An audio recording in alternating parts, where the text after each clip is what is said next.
जब भी कोई व्यक्ति गौतम बुद्ध के संघ में शामिल होता था तो बुद्ध उसे सबसे पहले शांत रहने के लिए कहते थे। ध्यान की अवस्था में जाने से पहले उस भिक्षु को शांत रहना सिखाया जाता था। आज के दौर में हर तरफ सिर्फ शोर ही शोर है। इसकी वजह से दिमाग में तनाव पैदा होना लाजमी है। ऐसे में अगर आप हर रोज कुछ देर मौन रहने का अभ्यास करते हैं तो इससे आपके तनाव पैदा होने वाले हार्मोन के लेवल में कमी आती है। इससे आपका दिमाग शांत होता है, गुस्सा नियंत्रित रहता है और तनाव बढ़ाने वाले हार्मोन्स का लेवल घटता है। आज के इस वीडियो में हम जानेंगे कि किन मौकों पर हमें शांत रहना है और किन मौकों पर हमें बोलना है और शांत रहने से हमारे अंदर क्या बदलाव आ सकता है। इससे पहले कि आप कहानी में खो जाए, कृपया हमारे चैनल को सब्सक्राइब जरूर कीजिएगा। तो चलिए कहानी शुरू करते हैं। शाम का समय था। गुरु अपने सभी शिष्यों को बुलाते हैं और कहते हैं, कल सुबह सब लोग नदी में स्नान करने के बाद तुरंत हमारी कुटिया के सामने उपस्थित हो जाना। सभी इस बात से हैरान रह जाते हैं और सोचने लगते हैं कि हम लोगों ने कुछ गलती की है क्या।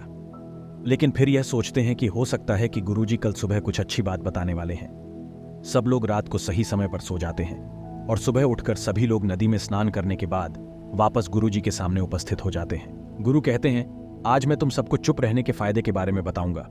गुरु कहते हैं कि ऐसे 10 मौके हैं जहां पर चुप रहने से होता है लाभ और बोलने से नुकसान। अगर आप इन मौकों पर शांत हो गए यानी मौन हो गए तो आप जो चाहेंगे वही मिल जाएगा। आपकी जिंदगी में चमत्कारिक बदलाव शुरू हो जाएंगे। जरूरत से ज्यादा बोलना या चुप रहना दोनों ही अच्छी बात नहीं है। जैसे जरूरत से ज्यादा बारिश हो जाना या फिर धूप दोनों ही दिक्कत देती है, उसी तरह हद से ज्यादा बोलने से भी काफी नुकसान होता है। गुरु कहते हैं कि पहला ऐसा मौका जहां पर व्यक्ति को चुप रहना चाहिए, बिना तथ्य यानी कि कोई फैक्ट या डेटा के बिना ना बोलें। गुरु ने कहा, अगर आपके पास कोई तथ्य नहीं है तो वहां चुप रहने में ही भलाई है। चुप बैठने से दिमाग में नई कोशिकाओं का निर्माण होता है और इससे ज्ञान की वृद्धि होती है। बोलने में भलाई वही है जहां आपको किसी चीज के बारे में पूरा ज्ञान हो। अगर आप बिना तथ्य के कहीं बोलते हैं या फिर बेवजह बोलते हैं तो आपका वहां मजाक भी बन सकता है। अगर आपके पास पर्याप्त जानकारी नहीं है, ऐसी जगह पर बोलने से आपका मजाक तो बनी रहेगी, साथ ही साथ लोगों का भरोसा भी आपसे उठने लगेगा। इसलिए ऐसी जगह पर शांत रहो जहां तुम्हें पता ना हो कि क्या बोलना है क्या नहीं। कई बार कुछ लोग ऐसे होते हैं जो हर जगह अपनी उपस्थिति बताने लगते हैं।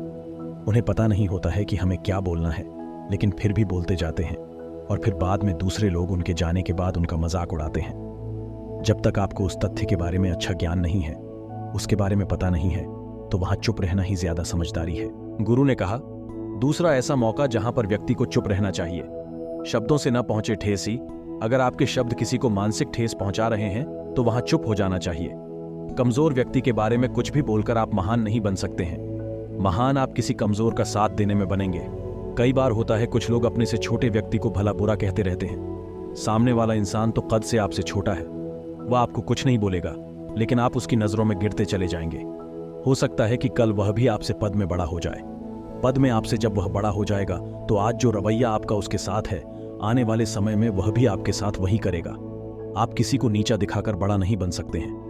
बड़ा बनना है तो अपने से छोटे लोगों का इज्जत भी करना सीखें और साथ ही साथ बड़े लोगों का भी सम्मान करना चाहिए।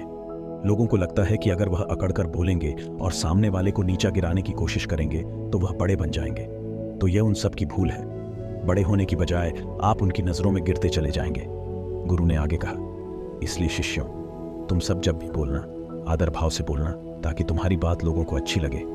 गुरु ने आगे कहा, तीसरा मौका जहां पर व्यक्ति को चुप रहने में ही भलाई है, जब कोई अपना या सगा संबंधी आप पर क्रोध कर रहा हो, आपका अपमान कर रहा हो, तो आपको उस वक्त चुप रहना चाहिए ताकि सामने वाले का गुब्बारा पूरी तरह से फट जाए। आप यदि सही हैं तो उसे कतई माफी ना मांगे और चुप रहकर ही सही समय का इंतजार करें। जब उसे अपनी गलती का एहसास हो जाएगा, वह खुद आपसे माफी मांग लेगा। गुरु आगे कहते हैं कि अगर आपका कोई सगा संबंधी आप पर क्रोध कर रहा हो तो आप उस समय शांत रहे तो यह आदर सम्मान देने का भी निशानी है। इससे न कोई छोटा होता है और न ही बड़ा। अगर आपको क्रोध आ रहा है तो आप या तो वहां से किसी का अनादर किए बिना चले जाएं या फिर चुप रहें। क्रोध करने से आपके रिश्ते खराब होंगे। क्रोध करने से हमेशा क्रोध करने वाले व्यक्ति का ही बुरा होता है। गुरु आगे कहते हैं कि एक बार की बात है, एक सांप जंगल से भागते हुए किसी राजा के घर में पहुंच गया। लोगों ने छेड़खानी की तो वह बहुत ही गुस्सा हो गया, जिससे घर में जो तलवार पड़ी हुई थी उसी को लपेटकर कसने लगा और धीरे धीरे उसका पूरा शरीर कट गया। ठीक उसी प्रकार हमारा गुस्सा भी हमारे शरीर को तलवार की भांति काटता है। गुस्सा ध्यान से खत्म होता है। प्रतिदिन अगर आप ध्यान की मुद्रा में बैठे तो आपका गुस्सा आपके नियंत्रण में रहेगा। जब भी आपको गुस्सा आए तो आप यह समझने का प्रयास करो कि क्या मेरा गुस्सा जायज़ है या नहीं, हमें वहां पर बोलना चाहिए कि नहीं। जब आप खुद इस बात का आंकलन लगा पाएंगे तो आपको खुद पता चल जाएगा कि हमें गुस्सा करना चाहिए या नहीं। फिर भी आपको गुस्सा आ रहा है तो आप वहां से हटने का प्रयास करें, वहां से दूर चले जाएं। धीरे धीरे समय के साथ आपका दिमाग शांत हो जाएगा। गुरु ने कहा, चौथा ऐसा मौका जहां पर इंसान को बहुत ही समझदारी के साथ काम लेना चाहिए। वहां पर आपको चुप रहना ही चाहिए जहां पर उस मुद्दे से आपका कोई संबंध ना हो। अगर आपका किसी मुद्दे से कोई संबंध ना हो तो वहां आपका चुप रहना बनता है। बिना किसी वजह अगर आप दूसरे के मुद्दे पर बोलेंगे तो यह आपके लिए अनिष्टकारी होगा। इसमें केवल और केवल आपका ही नुकसान है। किसी दो लोगों के बीच हो रहे विवाद में जल्दी अपनी टांग न डालें। अगर सामने वाला आपको बुला रहा है अपना झगड़ा शांत करवाने के लिए तो ही आप वहां पर जाएं। किसी की व्यक्तिगत जिंदगी में दखल अंदाजी नहीं देनी चाहिए जब तक कि वह व्यक्ति आपको नहीं बुलाता है। अपने झगड़े को शांत करवाने के लिए कुछ लोग फालतू में दूसरे के विवाद में कूद पड़ते हैं। इससे उनके मान सम्मान मर्यादा पर लोग उंगली उठाने लगते हैं। पांचवा मौका जहां हमें चुप रहना चाहिए और वो है, अगर आपके शब्द सामने वाले के परिवार या दोस्तों के सम्मान के बारे में बुरी झलक दिखा रहा है तो आपको चुप रहना चाहिए। किसी के परिवार या फिर मित्र के बारे में बुरा बोलने से केवल आप ही बुरे बनेंगे। जो चीज आसानी से खत्म की जा सकती है उसे अपने शब्दों से बड़ा न करें। बिना चिल्लाए बात करने का प्रयास करना चाहिए। अगर आप बिना चिल्लाए कोई बात नहीं कह सकते तो आपका चुप रहने में ही भलाई है। किसी पर चिल्लाने से आपके व्यवहार के बारे में पता चलता है। कई बार कुछ रिश्ते ज्यादा तेज बोलने की वजह से टूट जाते हैं। इसलिए अपनी आवाज में मीठापन लाएं। आपके शब्दों से आपके दोस्त को हानि नहीं पहुंचनी चाहिए। कभी कभी जब हम दोस्तों के मजाक उड़ा रहे होते हैं तो बस याद रहे कि आपके शब्दों से किसी का अनादर न हो। मजाक को भी हमेशा शब्दों के मायने में ही रखें। जहां किसी को शब्दों से चोट लगे वहां चुप हो जाएं। ज्यादा बोलने से हमेशा नुकसान ही होता है। किसी और की प्रतिष्ठा को अपने शब्दों के माध्यम से हानि नहीं पहुंचानी चाहिए। यदि आपके शब्दों से किसी और की प्रतिष्ठा को ठेस पहुंच रही है तो वहां आपको चुप हो जाना चाहिए। जब कोई व्यक्ति आपके सामने नहीं है तो आप उस व्यक्ति के बारे में बुरे शब्द किसी तीसरे व्यक्ति के सामने ना बोलें। गुरु कहते हैं, छठा मौका जहां पर व्यक्ति को चुप रहना चाहिए। जब कोई किसी की बुराई कर रहा हो, जब कोई आदमी आपके सामने किसी तीसरे आदमी की बुराई कर रहा हो, तब आपको चुप रहकर बस सुनना चाहिए। अपनी राय व्यक्त नहीं करना चाहिए, क्योंकि जो आज आपके सामने किसी तीसरे की बुराई कर रहा है वह कल किसी और के सामने आपकी बुराई भी कर सकता है। बिना जरूरत के बोलना, किसी के बारे में किसी के बीच में बोलना गलत बात है। कभी कभी हमारे लिए बुद्धिमानी इसी में है कि हमें अपना मुंह ऐसी जगह पर नहीं खोलना चाहिए। गुरु आगे कहते हैं, सातवां ऐसा मौका जहां पर व्यक्ति को चुप रहना चाहिए। जब कोई आपकी भावना नहीं समझे। यदि आपको लग रहा है कि कोई व्यक्ति आपकी भावना, दुख या परेशानी को शब्दों में नहीं समझ रहा है, यदि आपको लग रहा है कि सामने वाला व्यक्ति आपकी भावना या दुख को या आपकी जो परेशानी है उसको वह समझ नहीं पा रहा है या समझने का प्रयास ही नहीं कर रहा है या वह आपको ध्यान से सुन ही नहीं रहा है, तो ऐसे व्यक्ति के सामने आप चुप ही रहें, क्योंकि ऐसे लोगों को आपकी भावना या दुख से कोई मतलब ही नहीं है। ये ऐसे लोगों को अपना राज बताकर आप पछताएंगे ही बाद में। इसलिए हर किसी को अपने मन की बात नहीं बतानी चाहिए। अगर आपको लग रहा है कि सामने वाला आपकी बातों को नहीं समझ पा रहा है, आपकी भावनाओं को नहीं समझ पा रहा है, तो वहां पर आपको नहीं बोलना चाहिए, क्योंकि बाद में इन सब बातों को लेकर आपका मजाक ही बन जाएगा। गुरु कहते हैं कि आठवां मौका जहां पर आपको चुप रहना चाहिए। जब कोई इंसान अपना दुख व्यक्त करे, यदि कोई इंसान अपने दुख या परेशानी को आपको बता रहा है तो इसका मतलब यह है कि वह आपको अपना समझ रहा है। ऐसे में तुरंत ही उसे समाधान बताने के बजाय चुप रहकर उसके दुख या समस्या को सुने। उसके दुख या समस्या को किसी और को न बताएं।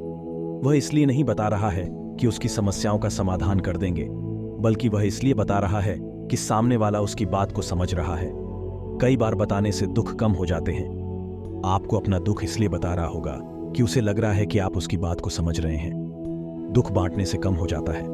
इसलिए जब कोई व्यक्ति अपना दुख आपसे व्यक्त करे तो आप चुप मारकर उसकी बात को बहुत ही ध्यान से सुने, ताकि उसके दुख कम हो जाए। गुरु आगे कहते हैं कि नौवीं ऐसी जगह जहां पर आपको चुप रहना चाहिए। जहां पर दुष्ट प्रकृति के लोग रह रहे हों और गाली गलौज कर रहे हों तो आप वहां पर मत जाइए। ऐसी जगहों से आप चुपचाप निकल जाएं, अर्थात अपनी प्रतिक्रिया दिए बिना आप वहां से चले जाएं। क्योंकि जिसकी जुबान खराब होती है, जो दुष्ट प्रकृति के लोग होते हैं, उनको आप ऐसे समय में नहीं समझा सकते हैं। जब उनका दिमाग पूरी तरह से शांत हो जाए तभी वह आपकी बात सुनेंगे। इसलिए जहां पर दुष्ट प्रकृति के लोगों आपकी बात को न मानते हों और न ही सुनते हों तो आपको वहां पर नहीं बोलना चाहिए। गुरु कहते हैं कि 10वां ऐसा मौका जहां पर आपको शांत हो जाना चाहिए। अपनी सफलता का राज हर किसी को न बताएं। कई बार होता है कि कुछ लोग जो सफलता को बहुत ही जल्दी अर्जित कर लेते हैं, वे हर जगह अपनी सफलता का ढिंढोरा पीटने लगते हैं। ऐसे में क्या होता है कि कई लोग आपकी सफलता से खुश नहीं होते हैं। अगर आप अपनी सफलता का जबरदस्ती लोगों में ढिंढोरा पिटवा रहे हैं तो लोगों की नकारात्मक ऊर्जा आपको प्रभावित कर सकती है। जब आप सफल होंगे तो सबको पता चल जाएगा कि आप सफल हो गए हैं। ढिंढोरा पीटने से नुकसान आपका ही होगा। इतना कहकर गुरु ने कहा, शिष्यों, आज के लिए बस इतना ही। अगर तुम सब मेरी इन बातों को अपने जीवन में अपना लेते हो तो तुम सब काफी हद तक परेशानियों से बचे रहोगे। तो दोस्तों, आशा करता हूं कि इस वीडियो से आप लोगों को बहुत कुछ सीखने को मिला। ये वीडियो आपको कैसा लगा हमें कमेंट करके जरूर बताएं, और कौन सा सीख आपको अच्छा लगा हमें कमेंट करके जरूर बताएं। मिलते हैं अगली कहानी के साथ। तब तक के लिए नमो बुद्धाय।